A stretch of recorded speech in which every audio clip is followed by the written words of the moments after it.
आज के इस कार्यक्रम के मुख्य अतिथि हमारे कोऑपरेटिव सेक्टर के पुरोधा श्री सतीश मराठी जी, नेफकब में मेरे colleague vice president Shri Milind काले जी, राजस्थान फेडरेशन के अध्यक्ष श्री पराशर जी, हमारी एकमात्र बहन नेफकब में श्रीमती अलका श्रीवास्तव जी, कर्नाटका फेडरेशन के सीईओ श्री राशिद पुंडलीक जी, नेफकब में मेरे डायरेक्टर साहिबान यहाँ हैं, व्यास जी हैं, हमारे सीई योगेश जी हैं। संभवतः मैंने देखा था किसी और को भी हमारे डायरेक्टर साहिबान में से। अर्बन कोऑपरेटिव बैंक के मेरे सभी साथियों, क्रेस्ट के फाउंडर श्री गौतम जी और टेक्नोलॉजी से जुड़े हुए मेरे सब साथियों, एक बहुत अच्छा मौका होता है जब अलग अलग स्टेक होल्डर्स एक साथ बैठ करके किसी विषय पर चर्चा करते हैं। ये मौका क्रेस्ट के फाउंडर श्री गौतम जी ने हमको फराहम किया। मैं इसके लिए उनको साधुवाद भी देता हूं, उनका आभार भी मानता हूं। बहुत सारी समस्याएं हैं, देश बहुत बड़ा है, देश में विभिन्नताएं बहुत हैं, अलग अलग क्षेत्र की अलग अलग जरूरत है। बहुत सारी बातों की ओर मेरे पूर्व वक्ताओं ने आपका ध्यान आकर्षित किया है।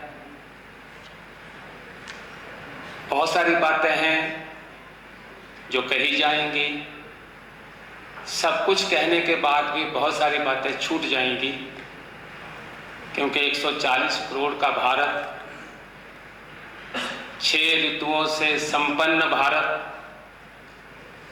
विविधताओं से भरा हुआ भारत और विकासशील भारत में हम जब ग्रो करते हैं तो पुरानी समस्याएं हल होती हैं, तो नई समस्याएं खड़ी भी होती हैं। इसलिए ये एक सतत प्रक्रिया है, कंटिन्यूस प्रोसेस है। इम्प्रूवमेंट कंटिन्यूस प्रोसेस है और इम्प्रूवमेंट का कोई अंत नहीं होता।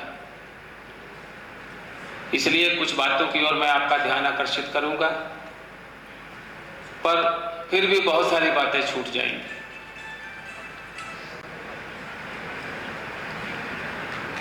यहाँ आज अर्बन कोऑपरेटिव बैंक्स की ज़रूरत पर मुझे इस बात की खुशी है, मैं पब्लिकली ये एडमिट करना चाहता हूँ कि हमारा जो रेगुलेटर है रिजर्व बैंक ऑफ इंडिया, उन्होंने अर्बन बैंक्स की आवश्यकता को रेखांकित किया है। मुझे नहीं पता, पहले भी शायद ये बात रही होगी, लेकिन पहले का अनुभव तो हमारा ये है कि 1800 बैंकों से घट करके 1500 बैंक रह गए। लेकिन आज की तारीख में रिजर्व बैंक ने अर्बन बैंक्स को, इनकी भूमिका को, इनकी अहमियत को रेखांकित किया है। और पिछले दिनों में आरबीआई के गवर्नर साहब ने बंबई में जो डायरेक्टर्स, कोऑपरेटिव बैंकों के डायरेक्टर्स की जो मीटिंग की, और उसमें जो 8 पॉइंट्स अर्बन कोऑपरेटिव बैंक्स को आगे बढ़ाने के लिए, उनको रेगुलेट करने के लिए हमारे सामने रखे, वो बहुत उपयोगी हैं। मैं चाहता हूं कि अर्बन बैंक से जुड़े हुए लोगों को, अध्यक्षों को, उपाध्यक्षों को, डायरेक्टर साहिबान को वो 8 पॉइंट पढ़ने चाहिए और उस पर कैसे अमल किया जा सकता है, उसमें कहाँ कहाँ बॉटलनेक्स है, उस पर चर्चा करनी चाहिए। मेरी दृष्टि से ये बहुत बड़ी गाइडलाइन आरबीआई की ओर से जारी की गई है और not less than the governor. पिछले दिनों में मुझे एक मीटिंग में जाने का मौका मिला जिसमें डीजी श्री राजेश्वर राव जी थे। उनकी बात सुन करके और आरबीआई के लोगों से विभिन्न स्तरों पर इंटरेक्शन करने के बाद मैं ये महसूस करने लगा हूं कि आज अर्बन बैंकों की ज़रूरत है, ये आरबीआई महसूस करता है, और अर्बन बैंकों की ग्रोथ होनी चाहिए, एक्सपेंशन होनी चाहिए। ये धीरे धीरे आरबीआई के एजेंडा में ये बात आ रही है। हमारे लिए ये खुशी और प्रोत्साहन की बात है। भारत सरकार ने बहुत एग्रेसिवली इस सेक्टर को आगे बढ़ाने के लिए प्रयास किया है। आज भारत सरकार का जो कोऑपरेशन मंत्रालय है, सहकारिता मंत्रालय है, वो हर 10 दिन में 15 दिन में फिजिकल या ऑनलाइन मीटिंग्स करके रिव्यू कर रहा है कि नेफकब क्या कर रहा है, अम्ब्रेला ऑर्गेनाइजेशन क्या कर रही है, हमारी आवश्यकताएं क्या हैं, हमारी चुनौतियां क्या हैं।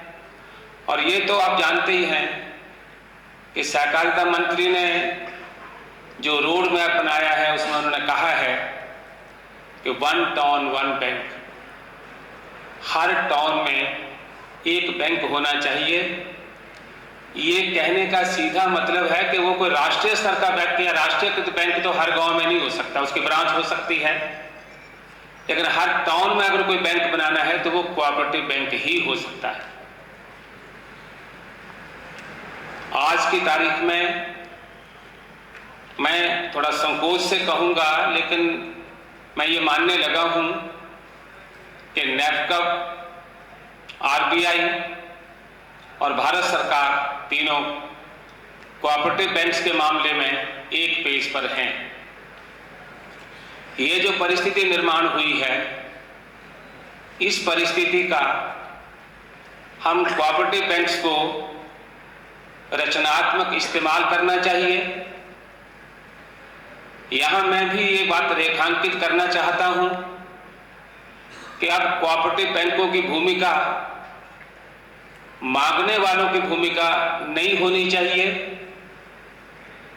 हम बैंक चलाते हैं, बैंक में काम करते हैं, हमारी समस्याएं हैं, उन समस्याओं पर चर्चा करेंगे। मैं ये आश्वासन देना चाहता हूं कि नेफकब आपके साथ खड़ा नजर आएगा। आपकी आवाज नेफकब की आवाज होगी, या नेफकब जो भी आवाज उठाएगा वो आपकी आवाज होगी। जहां जहां कोऑपरेटिव बैंकों के लिए वकालत करने की आवश्यकता होगी, नेफकब आपको पीछे हटता हुआ नजर नहीं आएगा, बल्कि आपके आगे खड़ा नजर आएगा। लेकिन मैं ये भी कहना चाहता हूं कि कोऑपरेटिव बैंकों को समय समय पर अपना रिव्यू करते रहना चाहिए। एक क्रिटिकल एनालिसिस होता है, क्रिटिकल रिव्यू होता है, जिसको हिंदी में कहते हैं सिंहावलोकन। सिंह की तरह अवलोकन करना चाहिए। आप जानते हैं, बहुत सारे लोग इस बात को जानते होंगे, सिंह शेर जिसको हम मानते हैं कि बहुत पावरफुल है, जंगल का राजा है, लेकिन ये बहुत कम लोगों को मालूम है कि शेर बहुत डरपोक जानवर है, हमेशा भयभीत रहता है। इसलिए जब वो आगे चलता है तो पीछे मुड़ करके देखता है, दाएं देखता है, बाएं देखता है, कोई आ तो नहीं रहा पीछे। इसलिए जब हम अपना क्रिटिकल रिव्यू करते हैं, क्रिटिकल एनालिसिस करते हैं, तो हमारी भूमिका सिंहावलोकन की होनी चाहिए।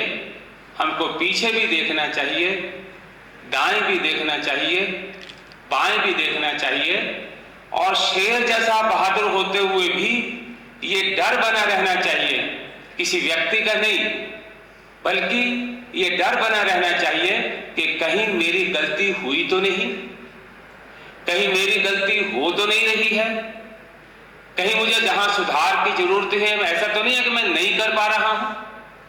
हम लोगों को पहली बात मैं निवेदन करना चाहता हूं कि अर्बन कोऑपरेटिव बैंक्स को अपने यहां जब बोर्ड मीटिंग होती है, रूटीन की मीटिंग्स होती हैं, वो करनी पड़ती है महीने में एक मीटिंग, लेकिन बीच बीच में आप डायरेक्टर साहिबान को आपस में बैठना चाहिए और सिंहावलोकन करना चाहिए, क्रिटिकल एनालिसिस करना चाहिए, क्रिटिकल रिव्यू करना चाहिए। क्या भूलूं, क्या याद करूं, क्या छूटा, क्या छोड़ना था। इस तरह से अगर हम अपने आप को सुधार करेंगे, जब हम अपने आप में सुधार करेंगे और हमारा सुधार होता हुआ नजर आएगा तो हम रेगुलेटरी अथॉरिटी को भी रिक्वेस्ट कर सकते हैं, भारत सरकार से भी मांग कर सकते हैं, हम अपनी चुनौतियां उनके सामने रख सकते हैं, अपने थ्रेट्स जो हमारे ऊपर है उनको उनके सामने रख सकते हैं। और मेरा पूरा विश्वास है कि जब उनको ये ट्रस्ट आएगा कि हम लोग संजीदगी के साथ अपनी समस्याओं को हल कर रहे हैं और संजीदगी के साथ आगे बढ़ना चाहते हैं, तो कोई ताकत नहीं है कि कोई बात हमारी ना सुने। खुद ही को कर बुलंद इतना कि हर तकदीर से पहले खुदा बंदे से पूछे, बता तेरी तदबीर क्या है। आदमी को अपनी ताकत बनानी चाहिए। तो मेरा पहला निवेदन अर्बन कोऑपरेटिव बैंक से है कि अपना क्रिटिकल एनालिसिस करके अपने आप को मजबूत, स्वस्थ, सुंदर, साफ सुथरा बनाने की कोशिश करनी चाहिए ताकि हम ग्रो कर सकें और ब्रांच आउट कर सकें। यहां टेक्नोलॉजी के लोग बैठे हुए हैं, मेरा उनसे भी निवेदन है, मैं अर्बन कोऑपरेटिव बैंक की ओर से एक आवाज में यह कहना चाहता हूं कि टेक्नोलॉजी को लेकर के हम लोग बहुत परेशान हैं। जो टेक्नोलॉजी का आदमी या टेक्नोलॉजी की टीम अर्बन कोऑपरेटिव बैंक्स में आती है, वो बहुत सब्जबाग दिखाती है। मार्केटिंग वाले लोग बहुत सब्जबाग दिखाते हैं, बहुत सुंदर, ऐसा लगता है कि हमारी सारी समस्याओं का हल यही ग्रुप है। जब हमारा एग्रीमेंट हो जाता है, उसके बाद जो इंप्लीमेंटेशन वाली टीम आती है, तो ऐसा लगता है कि हम लोग बहुत बुरी तरह फंस गए, गलत जगह फंस गए। और ये अनुभव किसी एक बैंक का नहीं है, सभी बैंकों का है। इसलिए हम लोग क्या करते हैं, भागते हैं। मुझे लगता है कि सामने वाले बैंक वाला जो सर्विस प्रोवाइडर है वो बहुत अच्छा है, मैं वहां पहुंच जाता हूं। जब उसके साथ व्यवहार आता है तो मुझे लगता है कि ये भी गलत हो गया। तो टेक्नोलॉजी ग्रुप्स को मेरा निवेदन है कि आज एक जमाना था जब कहा जाता था मैं 10 नाखून की कमाई खाता हूं। जो टाइपराइटर होता था वो 10 अंगुलियों से चलता था, 10 नाखून से चलता था, इसलिए कहा जाता था 10 नाखून की कमाई खाते हैं। उसके बाद 3 अंगुली का जमाना आया, कलम 3 अंगुली से चलती है, और आज तो 1 अंगुली का जमाना है। और आने वाला तो अंगुली भी खत्म हो जाएगी, केवल वाणी से बात चलेगी। और मुझे कोई कह रहा था कि अगर ऐसा डिवाइसेस आ रही हैं कि आप जा रहे हैं, आपके साथ कोई टच कर जाएगा तो उसका भी पता लग जाएगा वो कौन टच करके गया, कैसे गया, क्या स्थिति हो रही है। तो टेक्नोलॉजी का इतना एडवांसमेंट हो रही है और टेक्नोलॉजी इतनी जल्दी जल्दी ऑब्सलीट हो रही है, और कोऑपरेटिव बैंकों की इतनी ताकत नहीं है। छोड़ दीजिए कॉस्मोस बैंक को या सारस्वत बैंक को जो अफोर्ड कर सकते हैं, लेकिन हमारे जो छोटे छोटे बैंक हैं, 50 करोड़ का बैंक है, 100 करोड़ का बैंक है, और आगे आने वाले दिनों में अगर हम इस बात पर जाते हैं कि कोऑपरेटिव बैंकों को 1 टाउन 1 बैंक, तो वो कोई 5000 करोड़ का बैंक या 25,000 करोड़ का बैंक नहीं होगा, वो छोटा ही बैंक होगा। तो ये छोटे बैंक आज की टेक्नोलॉजी को खरीदने में असमर्थ हो रहे हैं, तो क्या करना। तो टेक्नोलॉजी ग्रुप्स को ये ऐसी डिवाइसेस लेकर के आना पड़ेगा जो फुल प्रूफ है और छोटे बैंक की भी उसके रीच में है, विद इन रीच है। ऐसा करेंगे आज मैं आपको आश्वासन देना चाहता हूं कि आज जो टेक्नोलॉजी ग्रुप हैं वो कंपटीशन, आपस में कंपटीशन करते हैं। मेरे पास एक ग्रुप आता है, अपनी विशेषता बताता है, दूसरा आता है, अपनी विशेषता बताता है, चॉइस मेरे पास है। मैं आह्वान करना चाहता हूं टेक्नोलॉजी ग्रुप्स को कि आप अपने आप को इस तरह से आप टेक्नोलॉजी डेवलप कीजिए कि मुझे आपके पास पहुंचने की जरूरत हो कि भाई आपकी टेक्नोलॉजी पर मुझे भरोसा है, वो मेरे विदिन रीच है और आप नई नई रिसर्च कर रहे हैं, अपडेट कर रहे हैं अपने आप को, हम आपकी टेक्नोलॉजी लेना चाहते हैं। अम्ब्रेला ऑर्गेनाइजेशन का मकसद भी वन ऑफ द जो पर्पस है वो यही है कि हम टेक्नोलॉजी को अपग्रेड करें और रिसर्च करके suitable technology to the urban cooperative bank, इसकी कोशिश करें। हम लोगों को पॉलिसी के स्तर पर, टेक्नोलॉजी के स्तर पर, आत्मालोचना के स्तर पर, हर स्तर पर अगर हम काम करेंगे तो वो दिन दूर नहीं है जब इस देश में वन टाउन वन बैंक की हमारी कल्पना साकार होगी। लेकिन उसके लिए हम सब लोगों को लगना पड़ेगा। जब तक हम दूसरे को दोष देते रहेंगे तब तक मेरा विकास नहीं हो सकता, क्योंकि जब हम दूसरे को दोष देते हैं तो उसी दोष में, उसी दोष दर्शन में मैं अपने कर्तव्य की इतिश्री मान लेता हूं। ये मेरे कर्तव्य की इतिश्री नहीं है। दूसरे को दोष देना ये बड़ा आसान काम है, किसी को गाली देना बड़ा आसान काम है, किसी को आरोपित करना बहुत आसान काम है। लेकिन मैं क्या कर रहा हूं, मेरी भूमिका क्या है? बैंकों को सोचना पड़ेगा मेरी भूमिका क्या है, सरकार को सोचना पड़ेगा मेरी भूमिका क्या है, आरबीआई को सोचना पड़ेगा मेरी भूमिका क्या है, और टेक्नोलॉजी ग्रुप्स को सोचना पड़ेगा मेरी भूमिका क्या है। जब ये सारी भूमिकाएं आपस में सोच करके एक पॉइंट पर इकट्ठे हो जाएंगे, जब सूरज, चांद और पृथ्वी एक सीध में आएंगे तो ग्रहण लगता है। जब ये चारों पांचों ग्रुप जो स्टेक होल्डर्स हैं एक सीध में आएंगे तो कोऑपरेटिव बैंक्स का तेज गति से, द्रुत गति से विकास होगा, विस्तार होगा। इस आशा के साथ मैं आज की बात अपनी समाप्त करता हूं और आशा करता हूं कि ये विकास सतत गति से चलता रहेगा। धन्यवाद।